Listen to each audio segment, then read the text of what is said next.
প্রয়োজনীয় রাষ্ট্র সংস্কার, গণহত্যার সুবিচার, দেশ বিরোধী। আসসালামু আলাইকুম ওয়া রাহমাতুল্লাহি ওয়া বারাকাতুহু। বাংলাদেশের রাজনীতিতে নতুন অধ্যায় সৃষ্টি করলেন পীর সাহেব চরমোনাই। পরিবেশ এবং সম্ভাবনা দেখা দিয়েছে সৈয়দ মোহাম্মদ রেজাউল করিমের আহ্বানে আজকের ঐতিহাসিক মঞ্চে যারা বসে আছেন তারাই হচ্ছে এই ঐক্যের মহাকাণ্ডারী। এবং তার নাম স্বর্ণ অক্ষরে লেখা থাকবে, এভাবেই মন্তব্য করলেন জামাতের সেক্রেটারি জেনারেল মিয়া গোলাম হোসেন পরওয়ার। নেতৃবৃন্দের উপস্থিতি এবং পীর সাহেবের সংগ্রামী ভূমিকায় তিনি আজকে নতুন ইতিহাসের স্রষ্টা হয়ে ইতিহাসে তার নাম স্বর্ণাক্ষরে লেখা থাকবে।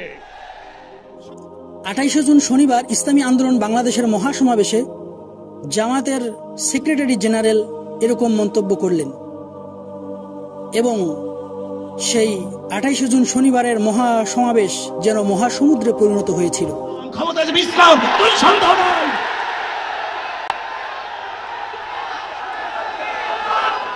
সেখানে উপস্থিত হয়েছেন বাংলাদেশের সকল ইসলামী দলের প্রতিনিধি এবং সকল মতামত এবং মতদর্শের প্রতিনিধিত্বশীল ব্যক্তিবর্গ।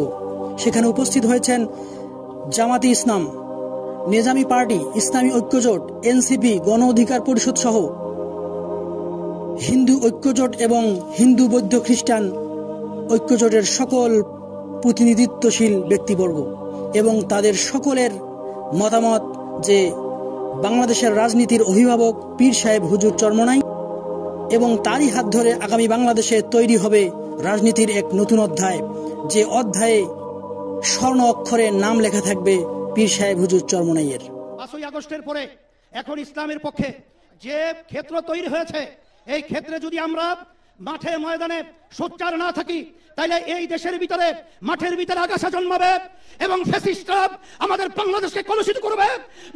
নুরুর মতো লক্ষ্য প্রমাণ করেছে, আবার ভোট কেন্দ্রে ওরা দখল করবে, ওদেরকে উৎখাত করতে হবে, বঙ্গোপসাগরে ওদেরকে নিক্ষেপ করতে হবে, বাংলাদেশকে স্বাধীন বাংলাদেশ ঘোষণা করতে হবে। আমরা সকলে জানি 28 জুন শনিবার সকাল 10টা থেকে ইসলামী আন্দোলন মহাসমাবেশের প্রথম অধিবেশন এবং দুপুর 2টা থেকে প্রধান অধিবেশন শুরু হয়েছিল।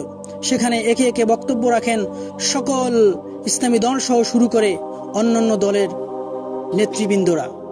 সেখানে উপস্থিত হয়েছেন গণ অধিকার পরিষদের ভিপি নুরুল ইসলাম নূর। সেখানে উপস্থিত হয়েছেন ইসলামী ঐক্যজোটের মহাসচিব মুফতি সাখাওয়াত হোসেন রাজি।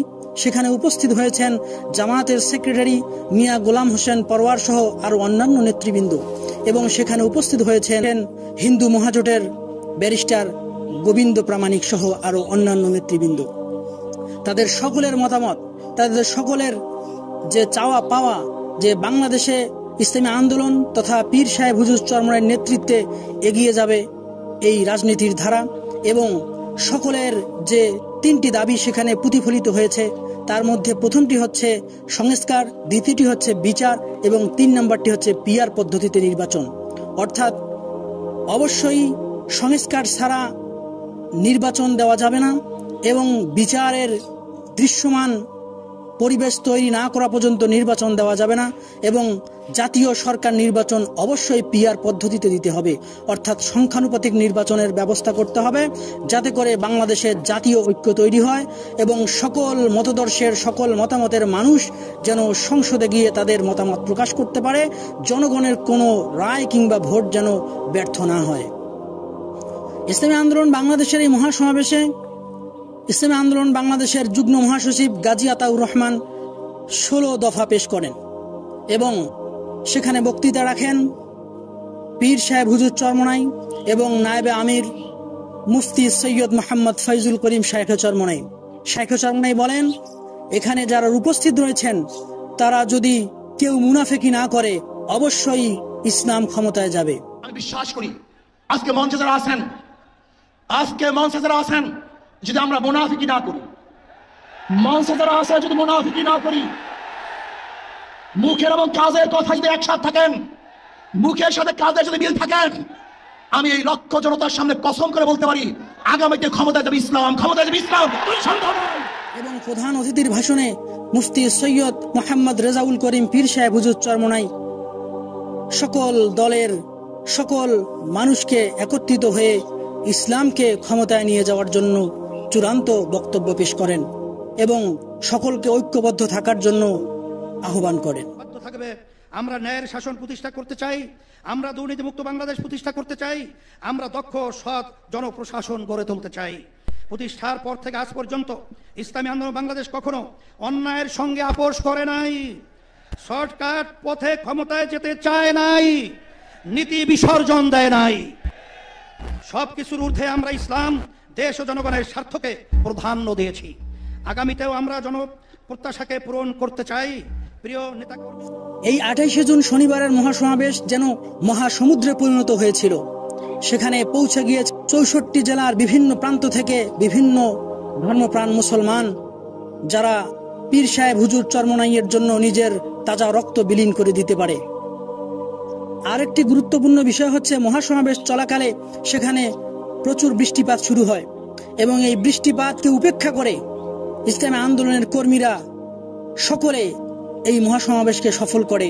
এবং সেখানে আরেকটি গুরুত্বপূর্ণ চমৎকার বিষয় ছিল এবং রক্ত শিহরণ করা বিষয় ছিল, নায়েবে আমির মুফতি সৈয়দ ফয়জুল করিম শায়েখে চরমনাইয়ের যে গর্জন এবং তার যে স্লোগান, এই স্লোগানে বৃষ্টির মধ্যে সমস্ত সোহরাওয়ার্দী উদ্যান প্রকম্পিত হয়ে যায়।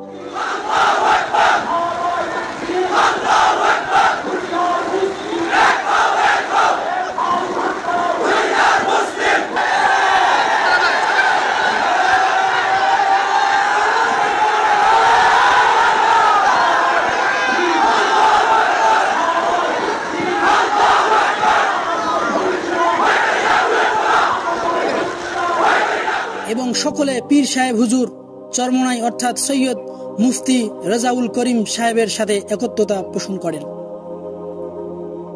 সমস্ত নেতাকর্মীরা বলেন যে আমরা পীর সাহেব হুজুর চরমনাইয়ের সাথে একমত পোষণ করছি এবং অবশ্যই আগামী সংসদ নির্বাচন পিআর পদ্ধতিতে প্রতিষ্ঠিত করতে হবে এবং পিআর পদ্ধতির কোনো বিকল্প নেই এবং পিআর পদ্ধতি ছাড়া জনগণ এই নির্বাচন মেনে নেবে না।